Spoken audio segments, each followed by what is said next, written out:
सही बताइयो, किस किस मैया ने, बिल्कुल सच्चे हाथ खड़े करना, हम किसी की हूटिंग नहीं कस रहे, किसी का मजाक नहीं कस रहे, किस किस मैया ने अपने बच्चों को साथ में सीरियल और नाटक दिखाए?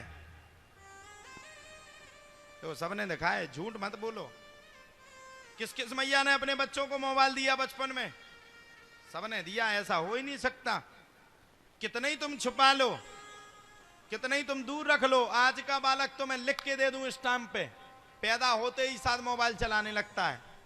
अब पूछो क्यों चलाने लगता? क्योंकि 9 महीना तुम ही मोबाइल चलाती, तो वो तुम्हारे पेट में अंदर गर्भ में रहते रहते रहते वो मोबाइल चलाना सीख जाता है। अच्छा, कौन कौन मैया चाहती है कि मेरा बालक राम की तरह मर्यादित हो? सब चाहती, और कथा को उन्हें नहीं सुनाई भगवान राम की। अच्छा, ये बालक बर्बाद क्यों होते पता है आपको?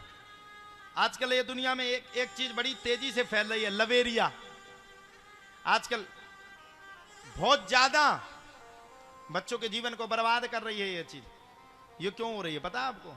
बच्चों ने सीरियल देखे, बच्चों ने नाटक देखे, बच्चों ने फिल्में देखी, उसमें देखा कि फलाना भगा करके ले गया दो प्यार करने वाले को, जब जब दुनिया तड़फाएगी। गाना भी वैसे बन गए, मोहब्बत बढ़ती जाएगी। हा? संसार बर्बाद है गया। कई बार तो क्या होते, फोन भी आ रहा है तो भी मजबूरी में, मम्मी पापा हैं सामने तो यूं करना पड़ता है। पूछा किसका है? वो फ्रेंड का है, किसी के नहीं है। नहीं फोन नहीं कसम से फ्रेंड का है। अच्छा, ये समझ जाओ कि आपके पास अगर 10-12 बार अगर किसी का फोन आ रहा हो, वो बार बार साइलेंट करे, समझ लो कि इलू इलू है। हर किसी का मत समझना। भैया हमारे पे तो दिन भर फोन आऊ तो हम मर जाएगा। हमारे चेले ही लगाते रहते, कशु नहीं है तो एक माता जी कल 2 बजे रात को फोन लगाने, हेलो गुरुजी। मैंने कहा जी बाबा तू भालो आछे? हमें ठीक आछे। बंगाल की थी। हमने पूछा मैया इसका मतलब क्या है? बोले बहुत अच्छा लग रहा है बाबा।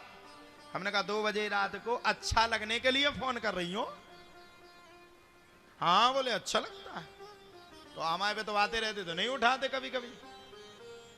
तो राम जैसा कौन कौन बनाना चाहती हो? राम जैसा सब बनाना चाहती। सूत्र मेरा मान लो तुम्हारा बालक राम की तरह हो जाएगा। अच्छा, मैंने पहले दिन बताया था कि 5 मिनट अपने घर पे कौन कौन मैया 5 मिनट कौन कौन भैया बैठ करके भगवान का ध्यान करता है? मात्र 5 मिनट दीपक जलाए, जो हमने बताया था कि दीपक जला करके 5 मिनट ध्यान करना ओमकार में। 5 मिनट ध्यान आप भी करिए। मैं फिर से बता देता हूं, सुन लीजिए। एक दीपक को, घी के दीपक को, एक तिल के तेल के दीपक को रखिए। घी के दीपक को अपने बिल्कुल नजरों के सामने रखिए और बिल्कुल नजर आपकी दीपक की तरफ होना चाहिए। ओम का सुर करके आप अपने इष्ट का 5 मिनट ध्यान करिए। अपने बच्चों को भी बैठा लिए, मेरी गारंटी है महीना 15 दिन के अंदर वो अपने आप भगवान की भक्ति भाव में विभोर हो जाएगा, अपने आप भगवान की भक्ति करना प्रारंभ कर देगा।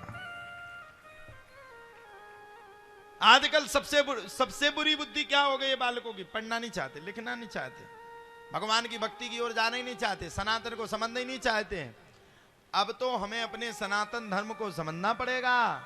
यही फायदा कई प्लांटेड लोगों ने हमारे सनातन धर्म के प्रति की है।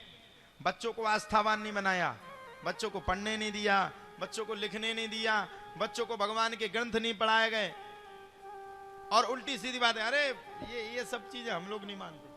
नई जनरेशन को पढ़ने लिखने के लिए आगे ही नहीं बढ़ने दिया, धर्म को पढ़वाने ही नहीं दिया गया। क्यों नहीं पढ़वाने दिया गया? क्योंकि लोगों के दिमाग में एक बात अंदर से घुस गई थी। पूछो क्या? लोगों के दिमाग में अंदर से एक बात घुस गई थी कि अगर हमने इन्हें रामचरितमानस पढ़वाया, अगर हमने इन्हें गीता का ज्ञान पढ़वाया, अगर हमने इन्हें भागवत की कथा पढ़वाई, अगर हमने इन्हें सब कुछ सुनवाया, तो ये पढ़ लिख करके मजबूत हो जाएंगे और ये अपने धर्म के अलावा कहीं दूसरी जगह नहीं जाएंगे। इसलिए वो धर्म की किताबें ही नहीं पढ़ाएंगे, वो धर्म की चीजें ही नहीं पढ़ाएंगे। अब देखो, जाने बिनु ना होय परितीति, बिन परितीति ना होय प्रीति। जब तक हम किसी ग्रंथ के बारे में, जब तक हम किसी शास्त्र के बारे में नहीं जानेंगे, तब तक हमें क्या पता वो शास्त्र है क्या। इसलिए क्या जानो? बोले भगवान के नाम का गुणगान सबसे ज्यादा जानो।